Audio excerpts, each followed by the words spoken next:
Time to talk parenting here on The Circle, and believe it or not, toddlers and teenagers actually have a lot in common, but it's not just the whinging and tantrums. Parenting expert Michael Grose says there are similarities in their brain development and how they respond to challenges. To explain more, please welcome Michael back to The Circle. So, Michael, in a nutshell, what you're saying is when dealing with your teenage children, go back to when they were toddlers and sort of treat them in a similar way, is that right? I think if you want to understand a teenager, you take about 12 years away. The issues, underlying issues are pretty similar. So a 14-year-old's pretty similar to a 2-year-old. It's about pushing for independence. It might be for your 2-year-old, get off the couch. For your 14-year-old, it's sort of come home. Yeah. So, and I actually think you find your parenting voice with your toddlers. So kids are born, babies, it's all about soft love, and then suddenly a child will actually outgrow its body, the body will outgrow the brain, and you've got to move from soft love to firm love, and as a parent find your backbone. So that's the no stage. That's the no stage, and they've moved out of the no stage, which is around about 2 and 3, moved into the next stage when they stop saying no and they start asking why. So they moved to another stage. It never stops, and as Lawrence just said, once you get through the teenage years, and then they're adults and they're still annoying you. Well, there's some similarities between kids in primary school and kids in their 20s. Oh, that was what I was going to ask. Say, you feel relieved now? Oh, yes. Because I said to the girls, and Loris, I said mine are 21 and 24, and I wish I'd known about this whole teenager and toddler thing, because it made so much sense to me when I read it over the weekend, that they are exactly like toddlers when they're teenagers. And I said, but then what do you do when they're 21 and 24? Now, what did you say? Primary school children? Well, there's 4 stages. We've got the toddlers and the teens, and then you've got the in-between, which is the eye of the cyclone, which we sort of call childhood, or latency is the technical term. Yes. Then you've got in their 20s. So what we do know is the habits that kids develop and you develop with your kids in their primary school years will come back to haunt you or applaud you in some ways in their 20s. So if your kids helped at home when they were primary school kids, and if they were at home in their 20s, you've got a reasonable chance they may help at home. The last time you were on, you mentioned this pattern, and I have taken that to heart. I've got a 12-year-old, and she is choring like nothing on earth. I'm making her do chores now. In her 20s, I come back to go, yes, thank you, Michael. Met you earlier, Michael. Can we talk about what I really enjoyed about your reading was the theme of independence. So a toddler is trying to become independent, as is a teenager. How do we broach that and support that and encourage it by still keeping our authority? That's a really good point. It's about not changing their behaviour, but channeling it.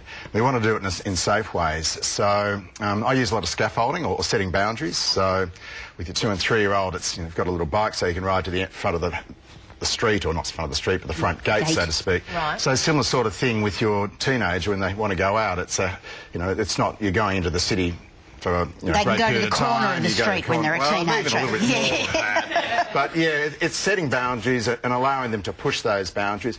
And when they show they can actually do it, then you push it out a little bit more. Now, that all sounds really good in theory, and kids will often push the boundaries, and you'll know they'll push the boundaries when they say, Mum, can I, or whatever it is. And again, you've got to have a bit of a backbone as a parent. You sort of learn through your first one. The boundaries are pretty high with your first one, and your firstborn. And as you move through, you sort of learn, you relax a little bit, and you learn what's important and what's not. You tend to give them a little bit more freedom as well. But I think it's really important for them to have those sort of boundaries where they sort of push against them.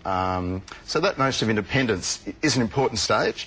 You'll worry if your kids don't push for independence. Okay. And so we often think, oh, this independence stuff, I wish they wouldn't keep asking. I wish they wouldn't want to do that. Well, a lot of parents worry when they don't. So it is in some ways the harder times, and our research shows that the 2 most problematic times or ages for parents are 2 and 3-year-olds and 11 to 14-year-olds. And 20 to 25.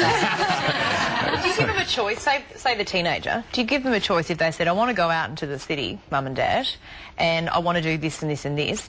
Would you say as a parent, no worries, you've got to be home by this time? And if they argued that, do you give them a choice and say, well, you can be home at this time and do this, Do you know what I mean? Like giving them actually a choice so they feel like they're part of the process. Yeah, look, as a management principle with teenagers, it's good to take in their own voice and go, this is what I think, and what do you think? But I think you offer parameters. You can go out, but you've got to be home at a certain time. What's a reasonable time for you? And they're like, oh, 12, sorry, let's push it back a little bit. So ask them what they think a reasonable time is. Yeah. And it's, again, you've got to know your own kids, but I often like to get it from the kids first off, and then, come back and say, I'm not sure, I don't think 12's, for lots of reasons, for these reasons, 12's probably not a great idea, but let's try out X. So that's that boundary setting, so to speak, and it's not, coming in and going, do it this way, it's actually coming in and that's how we can do it. And again, some kids are easier than others, so again, I know with one of my kids it would have been easy, another one, we approach it slightly differently. Michael, is it important for kids to be able to see that you can compromise, or does that show you up as weak if you compromise? No, that's good. Look, I often think that kids will...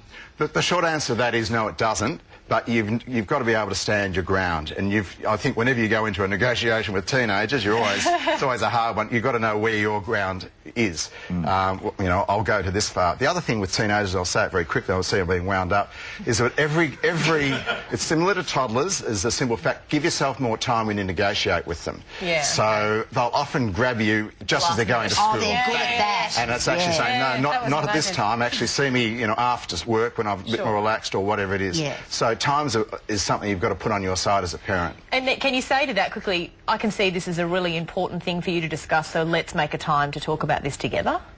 That's beautifully said. Can I? Yeah, but it is. You're picking up something. I can see it's important to you, but now's not a great time. My girlfriend's taught me that strategy when a colleague does that. It's valuing that means something to that person. It is. Yeah. Oh. And it's often coming up with those lines, which when we're under pressure as well, they just don't happen. So. Great advice. Please thank parenting expert Michael Grose. I always learn so much. Ollie Rhodes is just about to hit that toddler stage, God help me. Details of Michael's suggestions for understanding toddlers and teen behaviour can be found on our website, so jump on there.